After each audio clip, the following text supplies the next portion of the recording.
Hello my dear students, welcome back to my chemistry class. In the last class we learned about the process distillation and എന്തായിരുന്നു distillation? നമ്മൾ ഒരു മിക്സ്ചറിലുള്ള കോമ്പണൻസിനെ separate ചെയ്തെടുക്കുക. എങ്ങനത്തെ components ആയിരിക്കണം, അവർ തമ്മിൽ അവരുടെ ബോയിലിംഗ് പോയിൻറ്റ്സ് തമ്മിൽ നല്ല ഡിഫറൻസ് ആണ്, ലാർജ് ഡിഫറൻസ് ഉള്ള കോമ്പണൻസ് തമ്മിൽ സെപ്പറേറ്റ് ചെയ്തെടുക്കാൻ വേണ്ടി യൂസ് ചെയ്യുന്ന മെത്തേഡാണ് ഡിസ്റ്റിലേഷൻ. അതിനൊരു എക്സാമ്പിൾ നമ്മൾ പഠിച്ചു. ഏതായിരുന്നു? സോൾട്ട് വാട്ടറിൽ നിന്ന് സോൾട്ടിനെയും അതേപോലെ വാട്ടറിനെയും സെപ്പറേറ്റ് ചെയ്തെടുക്കുന്ന ഒരു മെത്തേഡാണ് ഡിസ്റ്റിലേഷൻ. അപ്പോൾ ഞാൻ നിങ്ങളടുത്ത് ഒരു ക്വസ്റ്റ്യൻ ചോദിക്കട്ടെ. ഇപ്പോൾ ഞാൻ ഒരു മിക്സ്ചർ എടുത്തു. ആ മിക്സ്ചറിൽ 2 ലിക്വിഡ്സ് ആണുള്ളത്. ഈ ലിക്വിഡ്സ് തമ്മിൽ കൂടിക്കലരും, രണ്ടും തമ്മിൽ മിസ്സിബിൾ ആയിട്ടുള്ള ലിക്വിഡ്സാണ് ഞാൻ എടുത്തിട്ടുള്ളത്. ഇത് ഒരു മിക്സ്ചറാണ്, 2 ലിക്വിഡ്സ് ഉള്ള ഒരു മിക്സ്ചർ ഞാൻ എടുത്തു. ഇനി ഇവരുടെ പ്രത്യേകത എന്താണെന്ന് വെച്ചാൽ, ഇവർ തമ്മിലുള്ള boiling points very small difference ഉള്ളൂ. ഇവർ തമ്മിലുള്ള ബോയിലിംഗ് പോയിൻറ്റ് വളരെ കുറവാണ്, കുറച്ച് ഡിഫറൻസ് മാത്രമേ ഉള്ളൂ. ഇപ്പോൾ ഒരെണ്ണം 65 ആണെങ്കിൽ മറ്റേ എണ്ണം 78 ആണ്. അതിനർത്ഥം എന്താ? 65 ഡിഗ്രി എത്തിയാൽ ഒരു ലിക്വിഡ് ബോയിൽ ചെയ്യാൻ തുടങ്ങും. അതിൻ്റെ തൊട്ട് അടുത്ത് തന്നെ പെട്ടെന്ന് ടെമ്പറേച്ചർ പെട്ടെന്ന് റൈസ് ചെയ്യില്ലേ, സ്ലോലി അല്ലല്ലോ നടക്കുക, പെട്ടെന്ന് അത് റൈസ് ചെയ്യും. അപ്പോൾ അടുത്ത് തന്നെ 78 ആകുമ്പോഴേക്കും അടുത്ത ലിക്വിഡും ബോയിൽ ചെയ്യാൻ തുടങ്ങും. ഇങ്ങനെ എടുത്തിരിക്കുന്ന ലിക്വിഡ്സ് തമ്മിൽ അപ്പോൾ നമ്മൾ എങ്ങനെയാണ് സെപ്പറേറ്റ് ചെയ്തെടുക്കുക? അപ്പോൾ ഞാൻ എടുത്തിട്ടുള്ള ഈ മിക്സ്ചറിൽ നിന്ന് ഈ 2 ലിക്വിഡ്സും 2 കോമ്പണൻസും തമ്മിൽ എനിക്ക് സെപ്പറേറ്റ് ചെയ്തെടുക്കണം. അപ്പോൾ ഞാനിവിടെ എന്ത് മെത്തേഡാണ് യൂസ് ചെയ്യുക? നമ്മൾ പഠിച്ചു കഴിഞ്ഞതാണ് ഡിസ്റ്റിലേഷൻ എന്നുള്ള പ്രോസസ്സ്. നമുക്കറിയാം, ഒരു മിക്സ്ചറിൽ നിന്ന് കോമ്പണൻസിനെ സെപ്പറേറ്റ് ചെയ്തെടുക്കാൻ പറ്റുന്ന ഒരു പ്രോസസ്സാണ് ഡിസ്റ്റിലേഷൻ. പക്ഷെ അവിടെ എന്താ പഠിച്ചത്? അതിലുള്ള കോമ്പണൻസിൻ്റെ ബോയിലിംഗ് പോയിൻറ്റ്സ് തമ്മിൽ ലാർജ് ഡിഫറൻസ് ആയിരിക്കണം. ഒരെണ്ണം ബോയിൽ ചെയ്താൽ പിന്നെ കുറേ ടൈം എടുത്തിട്ടാണ് അടുത്തത് ബോയിലിംഗ് ചെയ്യുള്ളൂ. സോ അത്രയും ബോയിലിംഗ് പോയിൻറ്റ്സിന് ഡിഫറൻസ് ഉള്ള കോമ്പണൻസ് മാത്രമേ നമുക്ക് അങ്ങനെ സെപ്പറേറ്റ് ചെയ്തെടുക്കാൻ കഴിയുള്ളൂ. ബട്ട് ഇവിടെ എന്താണ്? ഇവിടെ ബോയിലിംഗ് പോയിൻറ്റ് വളരെ കുറവാണ്. ഒന്ന് തിളച്ച് കഴിഞ്ഞാൽ കുറച്ച് കഴിയുമ്പോൾ തന്നെ അടുത്തതും ബോയിൽ തിളക്കാൻ തുടങ്ങും. അപ്പോൾ നമുക്ക് ഡിസ്റ്റിലേഷൻ എന്നുള്ള പ്രോസസ്സ് അവിടെ യൂസ്ഫുൾ ആണോ? അവിടെ നമുക്ക് ഉപയോഗിക്കാൻ പറ്റില്ല. അപ്പം നമ്മൾ അവിടെ യൂസ് ചെയ്യുന്ന പ്രോസസ്സാണ് fractional distillation. That is our today's topic, that is fractional distillation. എപ്പോഴാണ് നമ്മൾ ഫ്രാക്ഷണൽ ഡിസ്റ്റിലേഷൻ യൂസ് ചെയ്യുക? If the boiling points of components have very small difference, fractional distillation is to be used to separate them. നിങ്ങൾ fractional ഡിസ്റ്റിലേഷനെ കുറിച്ച് പഠിക്കുമ്പോൾ first ഒരു കാര്യം ഓർത്ത് വയ്ക്കേണ്ടത്, ഒരു ലിക്വിഡ്, ഏതെങ്കിലും ഒരു ലിക്വിഡ് നമ്മൾ ബോയിൽ ചെയ്യിപ്പിക്കുന്ന സമയത്ത് അതിന് എത്രയാണോ ബോയിലിംഗ് പോയിൻ്റ് അത് തന്നെ ആയിരിക്കും ആ ലിക്വിഡ് മുഴുവൻ വേപ്പറായി പോകുന്നത് വരെ. സപ്പോസ് ഫോർ എക്സാമ്പിൾ നമ്മുടെ വാട്ടർ 100 ഡിഗ്രി ആയാൽ ബോയിൽ ചെയ്യാൻ തുടങ്ങും. അപ്പോൾ നമ്മൾ എടുത്തിരിക്കുന്ന വാട്ടർ കംപ്ലീറ്റ് ആയിട്ട് ബോയിൽ ചെയ്ത് വേപ്പറായി പോകുന്നത് വരെ ആ ലിക്വിഡിന് അത്ര ടെമ്പറേച്ചർ ആയിരിക്കും, 100 ഡിഗ്രിയിൽ തന്നെ ആയിരിക്കും നമ്മൾ എടുത്തിരിക്കുന്ന വാട്ടർ. അത് മുഴുവൻ കംപ്ലീറ്റ് ആയിട്ട് വേപ്പറായി പോയാലാണ് പിന്നെ അതിൻ്റെ ടെമ്പറേച്ചർ ചേഞ്ച് ആവുള്ളൂ. സോ ആ ഒരു കാര്യം നിങ്ങൾ എപ്പോഴും മൈൻഡിൽ ഓർത്തിരിക്കണം. ഇനി നമുക്ക് നമ്മുടെ ടോപ്പിക്കിലേക്ക് വരാം. ഓക്കെ, ഇവിടെ നമ്മുടെ round bottom flask same apparatus തന്നെയാണ് ഡിസ്റ്റിലേഷൻ്റെ. അതിൽ 3 സ്റ്റാൻഡുകളുണ്ട്. ഈ സ്റ്റാൻഡുകൾ എന്തിനാണ്? ഈ റൗണ്ട് ബോട്ടം ഫ്ലാസ്കും ഇതെല്ലാം ഇവിടെ ഫിക്സ് ചെയ്ത് വെക്കാൻ വേണ്ടിയിട്ടാണ് ഈ സ്റ്റാൻഡുകളുള്ളത്. പിന്നെ എന്താ ഉള്ളത്? നമ്മുടെ കണ്ടൻസറുണ്ട്. പിന്നെ ഇവിടെ വേറൊരു പ്രത്യേകത, ഫ്രാക്ഷനേറ്റിംഗ് കോളം ആഡ് ചെയ്തിട്ടുണ്ട്. സോ നമ്മൾ ഈ ഫസ്റ്റ് എടുത്തിട്ട് ഈ റൗണ്ട് ബോട്ടം ഫ്ലാസ്കിൽ നമ്മൾ എന്താ എടുത്തിട്ടുള്ളത്? എത്തനോളും ആൻഡ് മെത്തനോൾ. മെത്തനോൾ എന്ന് പറഞ്ഞ 2 ലിക്വിഡുകൾ നമ്മൾ ഈ റൗണ്ട് ബോട്ടം ഫ്ലാസ്കിൽ എടുത്തിട്ടുണ്ട്. അത് മിസ്സിബിൾ ലിക്വിഡ്സ് ആണ് കേട്ടോ. മിസ്സിബിൾ ലിക്വിഡ്സ് മീൻസ് എന്താണ്? മിസ്സിബിൾ മീൻസ് 2 ലിക്വിഡും മിക്സ് ആവും, അത് തമ്മിൽ കൂടിച്ചേരും, അതാണ് മിസ്സിബിൾ ലിക്വിഡ്സ്. അപ്പോൾ ഇതെന്താണ്? ഇതൊരു മിക്സ്ചറാണ്, 2 ലിക്വിഡ്സ് ഉള്ള ഒരു മിക്സ്ചറാണ് ഇതിൽ നമ്മൾ എടുത്തിട്ടുള്ളത്. നമ്മുടെ പ്രോസസ്സ് എന്താണ്, നമുക്ക് ഈ എത്തനോൾ മെത്തനോൾ എന്ന് പറയുന്ന 2 ലിക്വിഡ്സും സെപ്പറേറ്റ് ചെയ്തെടുക്കണം. അതിനാണ് ഇപ്പോൾ നമ്മൾ ഈ അപ്പാരറ്റസ് ഒക്കെ യൂസ് ചെയ്യുന്നത്. പക്ഷേ ഇവിടെ അപ്പോൾ എന്താണ് നമ്മൾ ഡിസ്റ്റിലേഷൻ എന്നുള്ള പ്രോസസ്സ് യൂസ് ചെയ്യാത്തത്, ഇവർ തമ്മിൽ വളരെ കുറച്ചേ ഉള്ളൂ ഡിഫറൻസ്, ബോയിൽ പോയിൻറ്റിൻ്റെ ഡിഫറൻസ് വളരെ കുറച്ചേ ഉള്ളൂ. അതുകൊണ്ടാണ് നമ്മൾ ഫ്രാക്ഷണൽ ഡിസ്റ്റിലേഷൻ യൂസ് ചെയ്യുന്നത്. സോ നമ്മൾ ഇതിനെ സെപ്പറേറ്റ് ചെയ്തെടുക്കാൻ പോവുകയാണ് കേട്ടോ. അപ്പോൾ അതിനെന്താ ചെയ്യേണ്ടതെന്ന് വെച്ചാൽ, ഫസ്റ്റ് നമ്മൾ ഇതിനെ ഹീറ്റ് ചെയ്യുന്നു. ആദ്യം ടെമ്പറേച്ചർ കൊടുക്കുക. നല്ല ചൂട് കൊടുത്താൽ എന്ത് സംഭവിക്കും, ഈ ലിക്വിഡ്സ് ബോയിൽ ചെയ്യാൻ തുടങ്ങും. ഫസ്റ്റ് ഏത് ലിക്വിഡാണ് ബോയിൽ ചെയ്യുക, മെത്തനോളാണ് ഫസ്റ്റ് ബോയിൽ ചെയ്യുക. കാരണം എന്താണെന്നറിയോ, യെസ് നിങ്ങൾക്കറിയാൻ കഴിയും, മെത്തനോളിന് only 65 degree Celsius 65 degree Celsius ചൂടാവുമ്പോഴേക്കും മെത്തനോൾ ബോയിൽ ചെയ്യാൻ തുടങ്ങും, തിളക്കാൻ തുടങ്ങും. അപ്പോൾ അത് വേപ്പറാവും. പിന്നീടാണ് 78 എത്തിയാലാണ് എത്തനോൾ ബോയിൽ ചെയ്യുള്ളൂ. So methanol 65 degree Celsius. ഇവിടെ ഒരു തെർമോമീറ്റർ ഫിക്സ് ചെയ്തിട്ടുണ്ട്. ഈ തെർമോമീറ്റർ ഉള്ള കാരണം നമുക്കറിയാൻ കഴിയും എത്ര ടെമ്പറേച്ചർ ഇവിടെ വന്നിട്ടുണ്ടെന്ന്. അപ്പോൾ ഇവിടെ 65 ഡിഗ്രി സെൽഷ്യസ് എത്തിയാൽ എന്ത് സംഭവിക്കും, ബോയിൽ ചെയ്യാൻ തുടങ്ങും, തിളക്കും.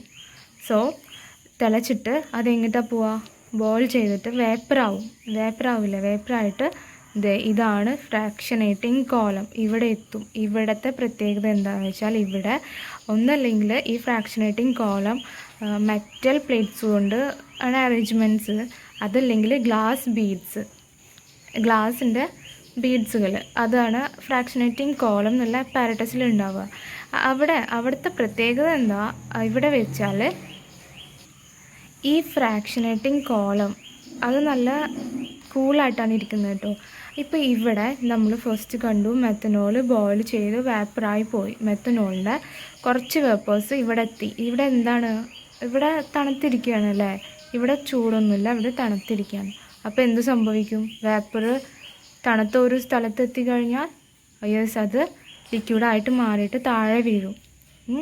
ഓക്കെ, അപ്പോൾ അതാ ഇവിടെ സംഭവിക്കും. ഒരു തവണ അങ്ങനെ ലിക്വിഡായി മാറി വീണ്ടും ഇതിലേക്ക് തന്നെ വന്നു. വീണ്ടും ഫസ്റ്റ് തന്നെ നമ്മളൊരു വാട്ടർ ബോയിൽ ചെയ്യിപ്പിക്കുകയാണെങ്കിൽ എല്ലാ വേപ്പറും ഒരുമിച്ചാണോ ബോയിൽ ഒരേ സമയം പെട്ടെന്ന് തന്നെ കഴിയില്ലല്ലോ, കുറച്ച് പതുക്കെ ബോയിൽ ചെയ്തിട്ടല്ലേ കഴിയുള്ളൂ. സോ അതുപോലെ തന്നെയാണ് ഇവിടെ മെത്തനോളിൻ്റെ കുറച്ച് വേപ്പേഴ്സ് ആദ്യം ബോയിൽ ചെയ്തു, ഇവിടെ എത്തിയപ്പോൾ അത് തണുത്തിരിക്കുകയാണ്. അപ്പോൾ അത് വീണ്ടും ലിക്വിഡായിട്ട് വീണ്ടും ഇതിലേക്ക് തന്നെ വീഴും. ദെൻ വീണ്ടും എന്ത് സംഭവിക്കുക, കുറച്ചും കൂടെ വേപ്പേഴ്സ് ബോയിൽ ചെയ്തു, കുറച്ചധികം വേപ്പേഴ്സ് അത് ഇവിടേക്ക് എത്തി. അപ്പോൾ ഇവിടെ ആദ്യം ഈ വേപ്പർ എത്തിയ സമയത്ത് ഇപ്പോൾ അതിന് കുറച്ച് 65 ഡിഗ്രി സെൽഷ്യസ് എത്തിയിട്ടുണ്ട് ഈ ഭാഗത്തൊക്കെ. കാരണം കുറേ കൂടി ടെമ്പറേച്ചർ വേപ്പേഴ്സ് ഇങ്ങനെ പോകാൻ തുടങ്ങിയിട്ടുണ്ട്, അതിനനുസരിച്ച് ഇവിടുത്തെ ടെമ്പറേച്ചർ കൂടും. അപ്പോൾ ഇവിടെ 65 ആയിട്ടുണ്ട്. അപ്പോൾ എന്ത് സംഭവിക്കും, ഇവിടെ നിന്നുള്ള കുറച്ചധികം വേപ്പേഴ്സ് ഇവിടെ എത്തും. അപ്പോൾ ഈ വേപ്പേഴ്സൊക്കെ ഇതിലൂടെ ഡയറക്റ്റായിട്ട് പാസ് ചെയ്ത് പോകും, കാരണം അവിടെ 65 ഡിഗ്രി സെൽഷ്യസ് എത്തിയിട്ടുണ്ട്.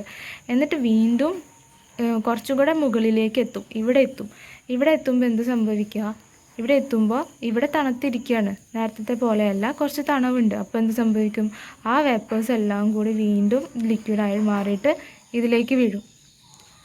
ഇനി എന്ത് സംഭവിക്കും, അപ്പോൾ വീണ്ടും ആ ലിക്വിഡൊക്കെ വീണ്ടും വേപ്പറാവണ്ടേ, അതുകൊണ്ട് വീണ്ടും അത് ബോയിൽ ചെയ്യാൻ തുടങ്ങും. വീണ്ടും ബോയിൽ ചെയ്തിട്ട് വീണ്ടും ഇങ്ങനെ പാസ് ചെയ്യുമ്പോൾ ഇപ്പോൾ കുറച്ചുകൂടെ വേപ്പേഴ്സ് അധികം വന്ന കാരണം നേരത്തെ ഇവിടെ ആദ്യം തണവായിരുന്നു, പിന്നെ വീണ്ടും ഇവിടേക്ക് ആ ഹീറ്റ് പാസ് ചെയ്തു. അപ്പോൾ ഇവിടെയും ഇപ്പോൾ 65 ഡിഗ്രി സെൽഷ്യസ് എത്തി നിൽക്കുന്നുണ്ട്. അപ്പോൾ എന്ത് സംഭവിക്കും, ഇവിടെ വീണ്ടും വേപ്പറായിട്ട് മാറിയ മെത്തനോളിൻ്റെ വേപ്പേഴ്സ് ഇവിടെ ഇതുവരെ ഡയറക്റ്റായിട്ട് പാസ് ചെയ്ത് പോകും. ദെൻ അപ്പോൾ എന്നിട്ട് കുറച്ചുകൂടെ ഇവിടെ എത്തുമ്പോൾ എന്ത് സംഭവിക്കും, ഇവിടെ ഈ ഭാഗത്ത് ഇപ്പോൾ തണവായിട്ടാണ് ഇരിക്കുന്നത്.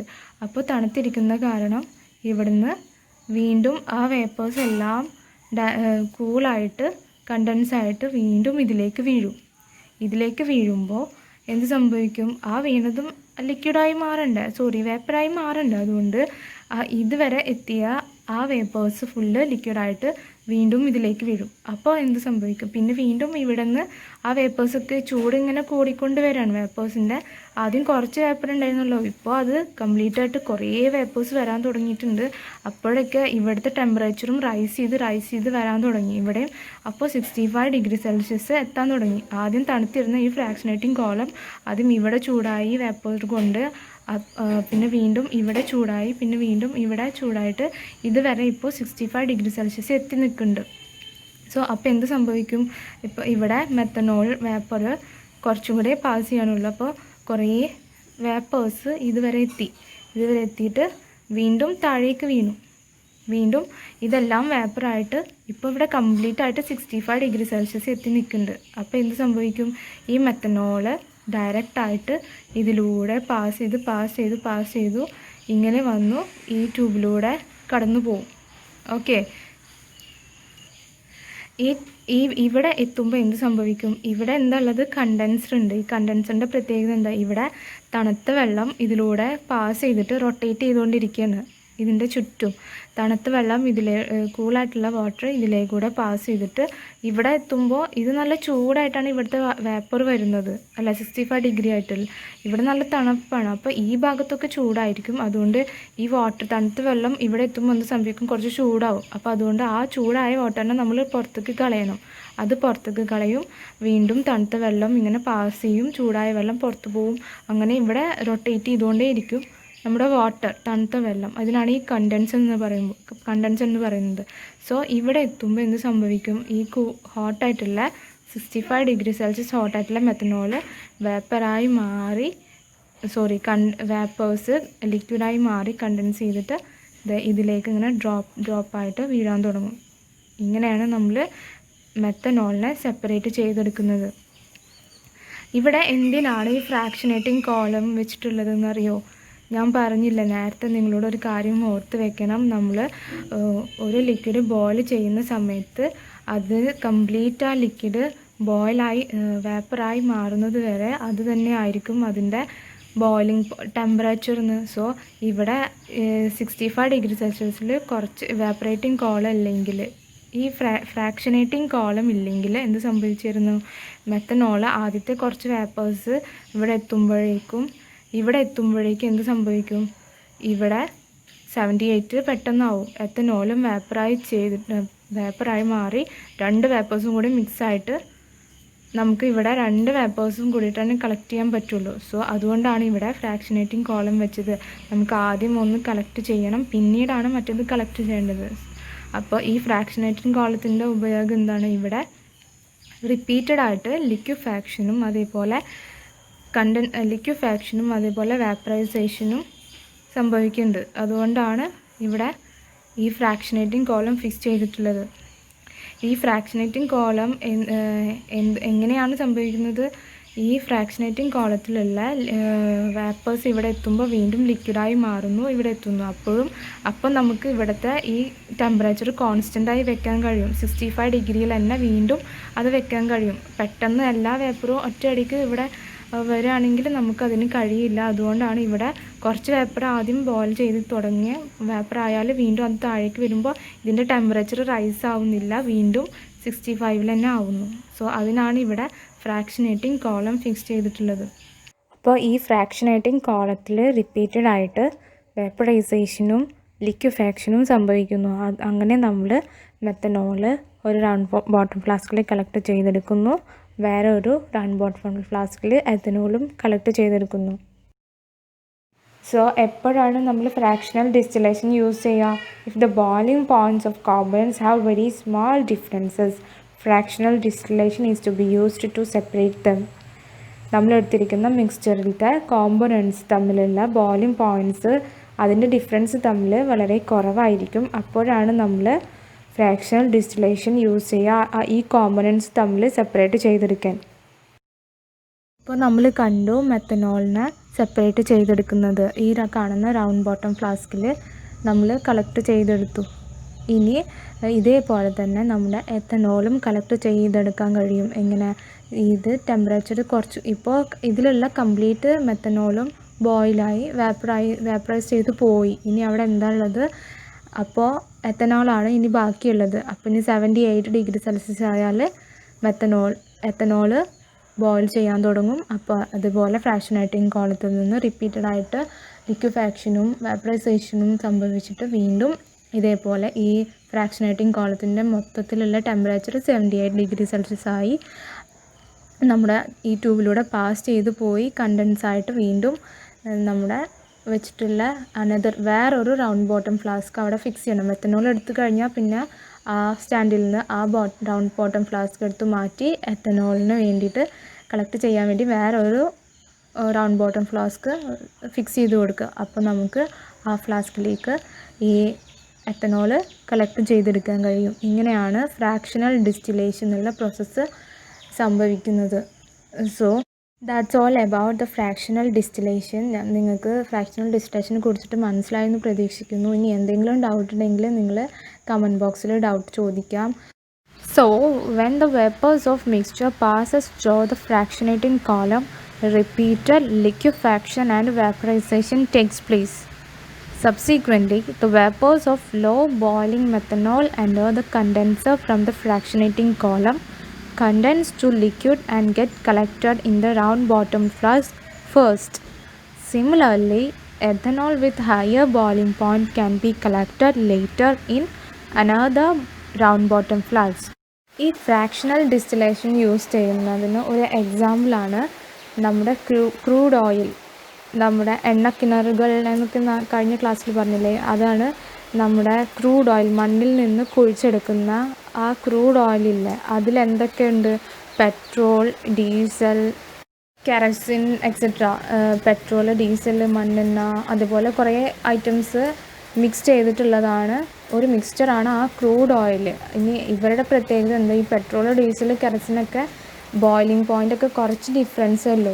അപ്പോൾ എന്ത് യൂസ് ചെയ്തിട്ടാണ് നമ്മൾ ഈ ഫ്രാക്ഷണൽ ഡിസ്റ്റിലേഷൻ എല്ലാം മെത്തേഡ് യൂസ് ചെയ്തിട്ടാണ് നമ്മൾ ഇവരെയൊക്കെ സെപ്പറേറ്റ് ചെയ്തെടുക്കുന്നത്. നമ്മൾ മണ്ണിൻ്റെ അടിയിൽ നിന്ന് കുഴിച്ചെടുക്കുമ്പോൾ ഇതെല്ലാതും പെട്രോളും ഡീസലും കെറസിനും അതൊക്കെ മിക്സ് ചെയ്തിട്ടാണ് എടുക്കുന്നത്. അതിനൊക്കെ സെപ്പറേറ്റ് ചെയ്തെടുക്കാൻ ഇതേപോലത്തെ ഈ പ്രോസസ്സ് യൂസ് ചെയ്തിട്ടാണ്, ഈ ഫ്രാക്ഷണൽ ഡിസ്റ്റിലേഷൻ എന്നുള്ള പ്രോസസ്സ് യൂസ് ചെയ്തിട്ടാണ് ഇതെല്ലാം സെപ്പറേറ്റ് ആക്കി എടുക്കുന്നത്. ഓക്കെ, ഇതാണ് ഫ്രാക്ഷണൽ ഡിസ്റ്റിലേഷന് ഒരു എക്സാമ്പിൾ ഉള്ളത്. So that's all about the process fractional distillation. ഇനി നിങ്ങൾക്ക് ഡൗട്ട് ഉണ്ടെങ്കിൽ നിങ്ങൾ കമൻറ്റ് ബോക്സിൽ ഡൗട്ട് ചെയ്യാൻ മറക്കരുത്. പിന്നെ ഈ ചാപ്റ്ററിൻ്റെ ബാക്കി വീഡിയോസ് കാണണമെങ്കിൽ നിങ്ങൾ സബ്സ്ക്രൈബ് ചെയ്യണം. എന്നിട്ട് ബെൽ ഐക്കൺ ഉണ്ട് അടുത്തുള്ള, എന്നിട്ട് അതിൽ ഓൾ എന്നുള്ള ഓപ്ഷൻ സെലക്ട് ചെയ്ത് വെക്കണം. അപ്പോൾ ഞാനിടുന്ന പുതിയ വീഡിയോസൊക്കെ നിങ്ങൾക്ക് നോട്ടിഫിക്കേഷനായിട്ട് നിങ്ങളുടെ ഫോണിൽ വന്ന് കിടക്കും. സോ നിങ്ങൾ സബ്സ്ക്രൈബ് ചെയ്യുക. That's all about today's class.